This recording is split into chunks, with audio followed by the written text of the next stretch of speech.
the Christian worldview that made sense to our laws, our ethics, our morality, science, art, everything. Once you abandon that, you got nothing to put in its place. It's up to every single individual. It's just all a bunch of particulars. There's no unifying principle. And it all just like that baseball where you snip out all the threads and then you throw it toward that batter. He ain't going to get a home run with it. It's just going to explode when he hits it because there's nothing to hold it all together once that impact takes place. And that's what's happening around us. The explosion of a culture that had been blessed and is now being cursed. And that's what's going on. That's what's going on. So, if you go on YouTube right now, Alfonso says, don't go to Mexico. I'm not thinking about going to Mexico. Sorry. If someone has some serious suggestions where liberty might plant itself, I'd be interesed. I think the one word is Belize. You know, that's the one word I keep hearing too. Yep, Belize. We may need to look into a church planting mission. Yeah, really. Then again, we may find ourselves down there in a corner and the rest of the world now coming at us, you know, because that could be the last outpost. Yeah. I know. It is an amazing thing. Most people just want to stick their fingers in their ears and go, it's all going to be fine. Trump will save us. Right. Okay. If you just go to YouTube and look me up these days, a lot more videos about me than there used to be. It's been less than 2 weeks. Since I ventured into the Black Hebrew Israelite arena. I did so for the transparently obvious reason that I had listened to a dialogue, including Vocab Malone, and the man who was lecturing him in a rather condescending fashion had made statements that I know, historically and biblically, are utterly indefensible. Utterly indefensible.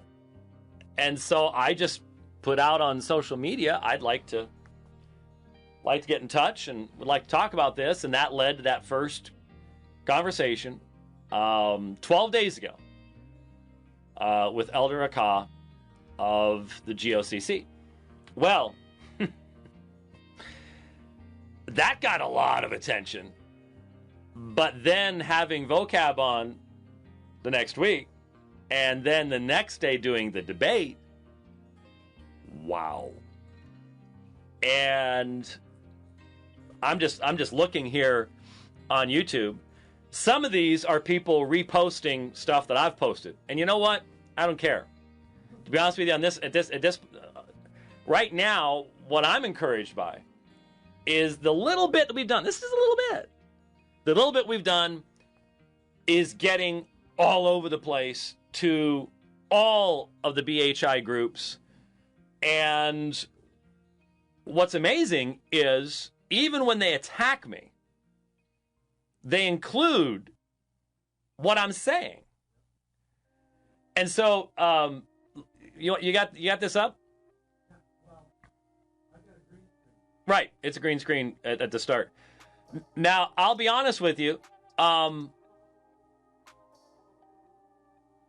don't honestly remember if there's any profanity in this. We don't have a dump, and we don't have a bleep button. There's no time delay here. So get the kids out of the room. Yeah. So I'm just warning you. But I'll only play the beginning and then we start. But this is what actually I have to rejoice in, despite the fact, I mean, the vitriolic, visceral, racist hatred being expressed toward me. Never experienced anything like it in my life. I knew there were people who lived this way, but I really haven't had much interaction with them. And, when some people tell me that there's no such thing as black racism, just want to go, really? What rock do you live under? Wow. I just, these folks are incredible.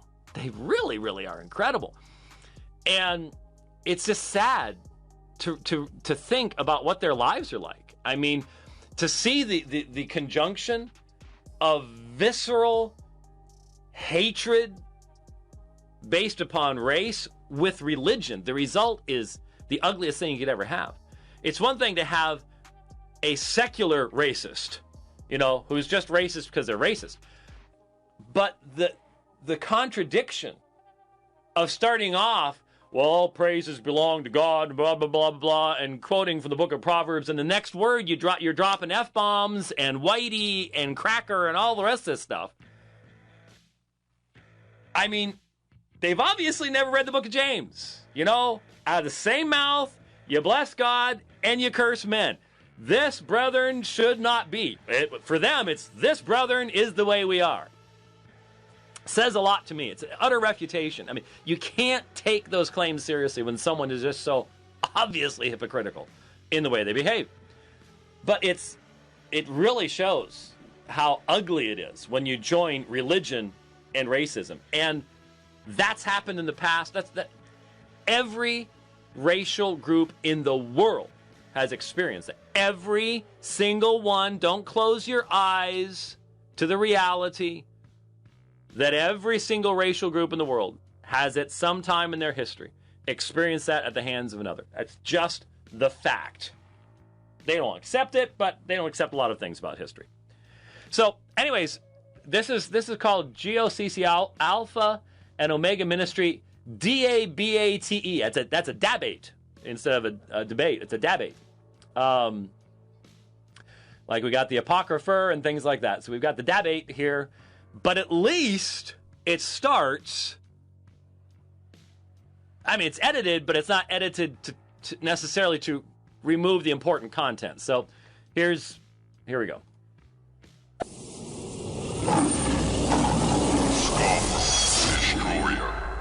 And so that is why modern translations, if your goal is to actually know what the inspired writers wrote, and they didn't write in King James English, nothing that was said from the Psalter or anything else had anything to do with King James Bible at all, because the King James Bible did not exist until 1611. As to the Apocrypha, the translators of the King James Version did not believe that the Apocrypha was canonical. It was placed between the Testaments, not in the Tanakh. It was not included in the text itself of what we would call the Old